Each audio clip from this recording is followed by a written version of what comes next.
તરફ દાહોદની ઘટનાને લઈને આદિવાસી સમાજમાં અત્યારે રોષ વ્યાપેલો જોવા મળી રહ્યો છે। આદિવાસી સમાજમાં અત્યારે આક્રોશ વ્યાપી ગયો છે। ફાંસીની સજા તેમજ કડક સજાની માંગણી કરવામાં આવી રહી છે। પ્રાથમિક શાળામાં જે ઘટના બની તે બાબતે શું કહેશો?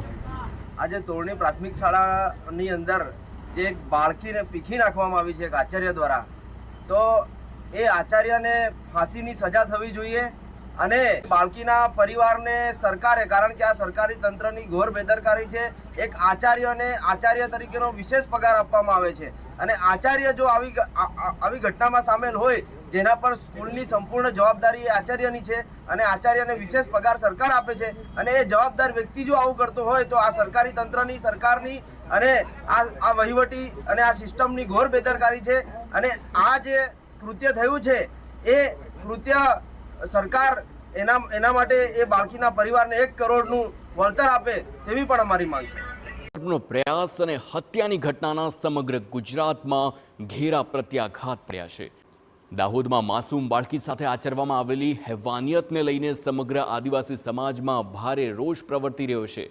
આદિવાસી સમાજ લંપટ આચાર્ય ગોવિંદ નટને ફાંસીની સજા આપવાની માંગ કરી રહ્યું છે।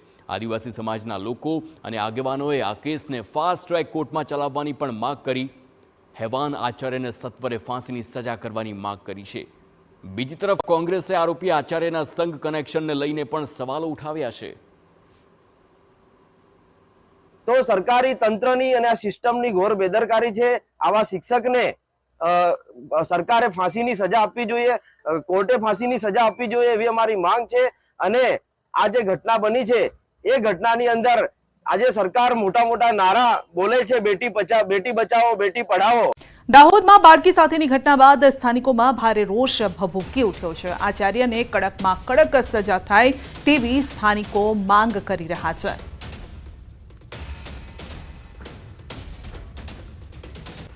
હાલ જે આદિવાસી સમાજના આગેવાનો છે તેમજ અન્ય જે લોકો છે તેઓમાં ભારે રોષ જોવા મળી રહ્યો છે। આપણી સાથે આદિવાસી સમાજના લોકો અને સ્થાનિક લોકો પણ। સૌથી પહેલા તો એટલું કહીશ કે પોલીસે ગણતરીના કલાકોની અંદર આ ગુનાનો ભેદ ઉકેલ્યો।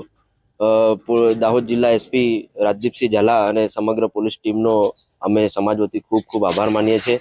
અને પહેલી વસ્તુ એ કે એક આચાર્ય જો આવું કૃત્ય કરતો હોય જેના ઉપર સ્કૂલની સંપૂર્ણ જવાબદારી હોય તો આ આચાર્યને ફાંસીની સજા થવી જોઈએ એવી અમારી માંગ છે।